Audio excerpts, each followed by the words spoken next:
And welcome back, and we are now at part 3 of this week's New Comics Bitches! Jazz hands. So, we're going to get into the indie stuff. So from Valiant. We haven't seen those guys in a while, have we? And I never read any Valiant, so anything from them is kind of a surprise. And so what we picked up this week was the only thing, at least that I noticed anyway, which is Exo Man-O-War #1. That was a series I'm entirely unfamiliar with, never read a single issue of it before in my life, didn't know what it was like, just looked like another guy in armor. So that kind of bugged me. So I never picked it up. Because I was always, in the days when this stuff was coming out more regularly, I was more of a Marvel DC kind of guy. And, really only like, one or, I'd pick up like 8 or 10 books a month. Now it's like 8 or 10 books a week at the minimum. So, I don't know if this follows with the same stuff that began with Exo Man-O-War, so I'm flying blind here, people. So, but I have to say I really like this issue. I was really impressed with what they did. So we got basically at the beginning a little history story between about the Visigoths and the Romans. Of course, the Visigoths basically believing in the one Lord, and the Romans believing in the many. And that's kind of not the crux of their war. The Visigoths are basically regarded as barbarians, and we have we have the Romans, which were Roman civilization. It was very big in those days because they were essentially the world's conquerors. So we have Arik, who's the nephew of King Alaric. Basically, they're in battle. They're getting kind of hammered with all the artillery from the Romans because essentially they don't have these kind of war machines, if you will. And we have Arik giving this kind of very William Wallacey kind of speech to his brethren, to his fellow Visigoths, to charge the Romans and fight on. And of course they do, and they get seriously fucked up. And of course Arik's father, the king's brother, is killed in this confrontation. And so we have battle, we have loss, and then we have aliens, and we have baby theft and replacement with new baby, alien baby, and we have abduction of Arik and some of his brother and some of his people, and the sacred armor of Shanmara.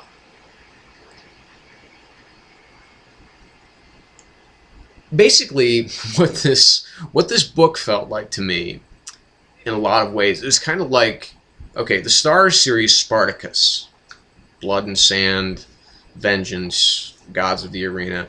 It kind of felt like that, but in space, just without all the gratuitous bloodletting and nudity and sex, which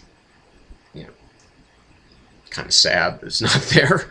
But the feeling of, okay, well, this is this is a man who his wife has been taken from him, his people are being kicked all over the place by the Romans, and so and this seems to be he seems to probably be the because the armor judges the armor must judge its wearer to be worthy of wearing it. So we pretty much know where this is going, is that this guy Arik, he's going to get out of there, he's going to steal this armor, at least try to, and find out the armor has actually selected him. So the Spartacus in space comparison is a really good thing. It also reminded me a lot of Camelot 3000, the Mike Barr, Brian Bolland series from the 80s. That was also a really cool comic. So all of this made me really happy. Kerry Nord's art terrific. I'd never heard of the writer before, Robert Vanetti, I believe it was, something to that effect. But I was just really impressed with this issue. I liked it a lot because again, it was, I don't know if it was more that I was not really expecting anything going in. It just really surprised me how well it was done, or if it is just actually that good. So just really happy that this was this good. So very, very solid 4.5 out of 5 for X-O Man-O-War #1. The Boys #66. So we've basically got, this is the beginning of the end for The Boys. There's 6 issues left. And this book seems like it's just more filler. Why? Why the fuck would they do that? That doesn't make any sense to me. Because we in the aftermath of all the shit that went down in the previous arc, you know, with Homelander and Black Noir and you know, Billy basically, you know, killing kind of everything, and you know, the armed forces killing all the Supes. You know, they're kind of scattered, and Vought American is basically, you know, they've been exposed, and the boys they're looking at splitting up, or at least taking a little vacation. But Billy he's still on his mission because he's dealing with a character from long ago. At least for me, I don't remember seeing him too recently. The character of Vasily, the Russian, and basically he's just blowing him apart with you know, depleted uranium and a bazooka. And it's like, what the fuck is going on with Billy? Basically, you know, I mean, he's got obviously a serious hate for Supes, just like Garth Ennis does, and you know, and Vasily, Vas is a Supe himself. So, you know, we've got you know, VA, you know, we got the 2 VA execs, the man and the woman. I don't think they've ever even been named. If they have, I haven't really noted it. They're still doing whatever they can to cover their own asses, you know, and whatever legalese that they can think of. And again, you know, via Billy, Huey's kind of up shit creek because, you know, basically he's being kind of made second in command. We have, you know, Frenchie has kind of lost his arm. You know, the girl can't stop laughing because of Huey's masturbation story. And so, you know, basically, you know, Huey is all alone again because also Annie leaves him because she needs to do something. And Huey's not doing anything. So, again, this is the end of this extraordinary comic, you know, this last arc, and it's starting off terribly. So again, I don't know if Garth is just focusing all of his energy into other things right now, but this just, it was not a very good start. I mean, it had some stuff, of course, that's still good, and still not exactly compelling, but it's very readable. So it's a 3 out of 5 at best. More kind of leaning towards 2.5. So disappointing, to say the least. Mind the Gap from Image, #1. So we've got Jim McCann and Rodan Esqueo. And I've never heard of Jim McCann, but I have heard of Rodan Esqueo, and very, very good artist. Basically, they've crafted a very, very unique tale.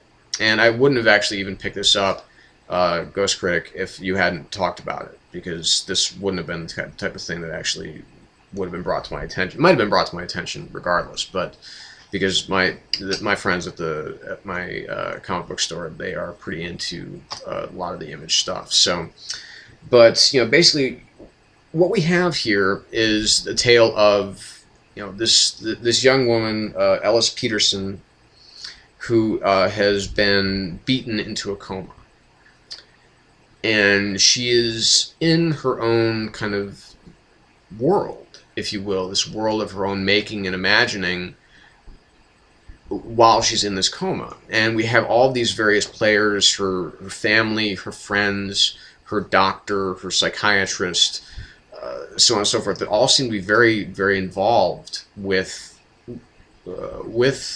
Alice, L-E-L, as they just sometimes, or just E.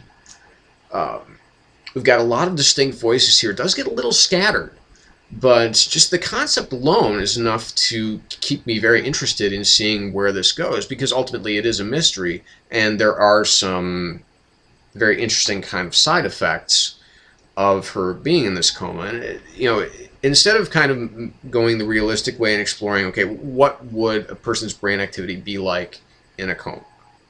And obviously, and they do kind of note the science of it. They say, well, since she's, her brain activity seems to be much higher than what we would normally see in, in someone who's comatose, she's still not coming out of it. And perhaps there's a bigger reason as to why. This was an incredibly dense and full read. Normally, basically the kind of stuff that you would expect out of what comes out of Image, because they do a really terrific job, especially like titles like Morning Glories and Secret and Manhattan Projects and now this, we're 32 pages, $2.99, and it's a great deal, and it's a really unique comic. And like I said, I mean, this could be very, very, very interesting, and I'm really interested to see what the next issue will bring. So this has gone on my pull list. So I mean, this was a 4 out of 5, a really solid start to a very interesting looking comic. So we also have The Spider #1. So this is the next big kind of pulp hero, from the pulp era of the 20s and 30s to be resurrected by Dynamite Comics. And so here we have David Liss and Colton Worley bringing the tale of the Spider. Now the Spider, basically, now this is a modernization as opposed to what they've done with the Shadow, which is basically keep it in the time frame that it was originally created for. It's the late 30s in that, and here it is the here and now. And so we have as our main character a wealthy former soldier turned criminal consultant, or kind of not a consultant for criminals, but a criminalist, if you will, someone who studies criminals and consults with the police department about things that go on. And he also dons a mask and a cloak and wields 2 guns that have this really interesting kind of spider web kind of laser sighting to them, and they're twin guns. And he has a big fedora, and he goes around and he just wastes criminals. And sounds kind of familiar, doesn't it? That is the funny thing about the pulp era. It's like every character was based on like every other character that was successful or that was around. Now, I don't know who came first. I don't know if the Spider came first or the Shadow, but wow, similarities are pretty fucking strong. But, here we have Richard Wentworth, who is this former soldier. He has his best friend is this Indian lawyer who is this master of this kind of arcane martial art, and he also is the only guy that knows that Richard is the Spider. And we have we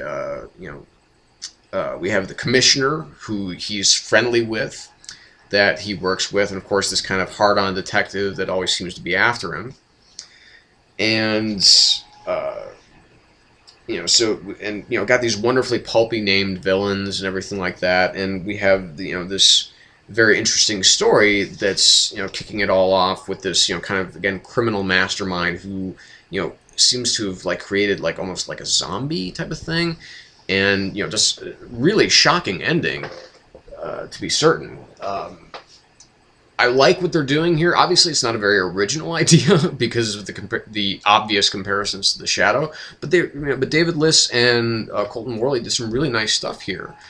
The art's terrific. I love the art here. It's a very, very, very noirish New York. For it being modern New York, very noirish, very dark, very brooding, and everything like that. And it looks terrific. And it's written pretty well. I mean, the characters are very distinct.